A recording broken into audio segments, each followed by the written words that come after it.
સ્વાધ્યાય 8.2 નો દાખલા નંબર 4 સરવાળો કરો। દાખલો શું છે? -2/3 વત્તા 1/2 બંનેના છેદ અલગ છે, તો આપણે પહેલા શું કરવો પડશે? લચા કરવો। 3 અને 2 તેરી છે, તો બંનેમાં કોણ આવે? 6 કોમન આવશે, તો લસા શું થશે આપણો? 6। હવે આપણે શું કરશું? -2/3। હવે 6 લાવવા માટે આને કેટલા વડે ગુણવા પડે? 2, તો ઉપર એ 2 વડે ગુણવા પડે, વત્તા 1/2। હવે અહીંયા 2 છે, તો અહીંયા લસા લાવવા 6 લાવવા માટે અહીંયા 3 વડે ગુણશું, તો ઉપર આપણે 3 વડે ગુણશું, તો શું થશે? 2 દુ 4, તો -4/3 દુ 6 વત્તા 3 એકા 3 અને 2 તેરી 6। 2 ના છેદમાં 6 આવી ગયું, તો -4 વત્તા 3 છેદમાં કેટલા થઈ ગયા? 6, લસા 6 થઈ ગયો, તો માઇનસ પ્લસ માઇનસ 4 માંથી 3 કાઢો છો 1 મળશે, અને મોટા બધી નિશાની -1/6 શું થઈ ગયો? જવાબ થઈ ગયો। બીજો દાખલો શું છે? -13/16 વત્તા 3/4, તો અહીંયા આપણે શું કરવો પડશે? લસા લેવો પડશે, તો લસા શું થશે? 16 અને 16 એકા 16, તો લસા આપણો શું થઈ ગયો? 16 બરાબર। તો -13/16 શું થશે? 3/4 એમના રહેશે। હવે 16 લાવવા માટે આને કેટલા વડે ગુણવા પડે? 4, તો અંશમાં કેટલા વડે ગુણવા પડે? 4, તો -13/16 એમના વત્તા 3 ચોકું 12 અને 100 કેટલા થશે? 16। હવે બંનેના છેદમાં 16 આવી ગયો, તો લસા કેટલો થશે? 16, તો -13 વત્તા 12, તો માઇનસ પ્લસ માઇનસ, તો 13 માંથી 12 કાઢો એટલે કેટલા વધશે? 1, અને છેદમાં કેટલા આવશે? 16। બીજો દાખલો -7/10 વત્તા 4/5, તો આમાંથી આપણે શું કરવું પડશે? પહેલા લસા મેળવવો પડશે, તો લસા બરાબર, હવે 10 એકા 10 અને 5 દુ 10, તો લસા કેટલો થઈ ગયો આપણો? 10 થઈ ગયો। હવે -7/10, તો લસા 10 તો છે, તો અહીંયા આપણે કંઈ ગુણાકાર કરવો પડશે નહીં, વત્તા 4/5, તો અહીંયા 10 લાવવા માટે 2 વડે ગુણવા પડશે, 5 દુ 10, તો ઉપર આપણે 2 વડે ગુણવા પડશે। હવે શું થશે? -7/10 એમ વત્તા 4 દુ 8 અને 5 દુ 10 થઈ ગયા। હવે શું થશે? 2/10 આવી ગયા, તો લસા 10 લઈ લઈશું, તો શું થશે? 7/, કેટલા થશે? -7 વત્તા 8 છેદમાં કેટલા થશે? 10, તો માઇનસ પ્લસ માઇનસ, તો 7 માંથી 8 કાઢો કેટલા વધે? 1, અને મોટા પદની નિશાની એટલે શું આવશે? 1/10 જવાબ થશે। નંબર 4 -4/9 વત્તા 1/2, તો લસા શું થશે આનો? 9 દુ 18 અને 2 9 18, તો લસા કેટલો થઈ ગયો? 18 થઈ ગયો। હવે -4/9, અહીંયા 18 લાવવા માટે આને કેટલા વડે ગુણવા પડે? 2, તો ઉપર 2 વડે ગુણશું આપણે, વત્તા 1/2, તો અહીંયા 18 લાવવા માટે આને કેટલા વડે ગુણવા પડે? 9, તો ઉપર આપણે 9 વડે ગુણશું, રેડી। હવે શું થશે? 4 દુ 8, તો -8/18 વત્તા 9 એકા 9 અને છેદમાં 18।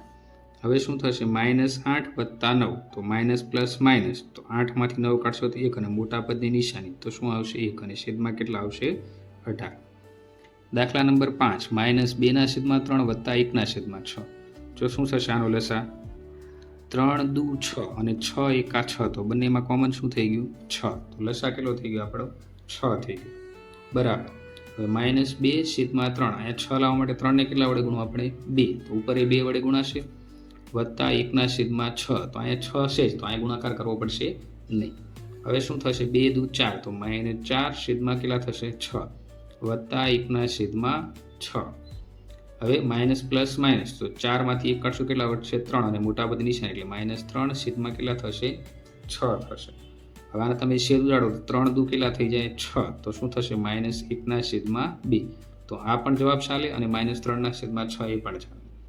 ચોથો દાખલો, તો -7/8 વત્તા 1/4, તો આનો આપણે શું લેવો પડશે? લચા લેવો પડશે, તો 4 દુ 8 અને 8 એકા 8, તો લચા કેટલો થઈ ગયો આપણો? 8 થઈ ગયો। તો પહેલી સંખ્યા -7/8 એમ નામ લખશું, કેમ કે 8 લસા છે એ તો આવી જ ગયો છે, વત્તા 1/4, તો અહીંયા 8 લાવવા માટે આને કેટલા વડે ગુણવા પડે? 2, તો આને કેટલા વડે ગુણવા પડે?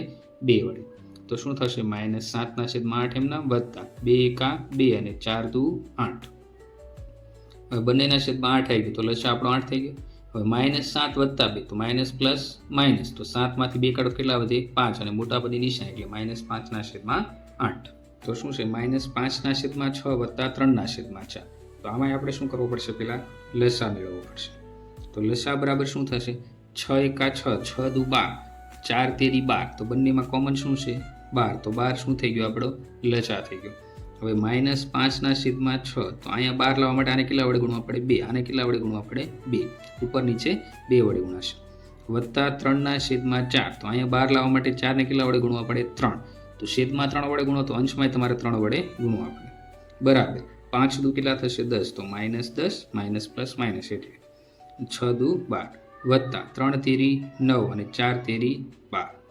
હવે બંનેના છેદમાં 12 આવી ગયા તો લસા આપણો કેટલો થઈ જશે 12, તો -10 વત્તા 9 તો માઇનસ પ્લસ માઇનસ તો 10 માંથી 9 કાઢશો તો કેટલા વધશે 1, મોટા પદની નિશાની એટલે -1 છેદમાં કેટલા આવશે 12. એ આપણો શું થઈ ગયો જવાબ.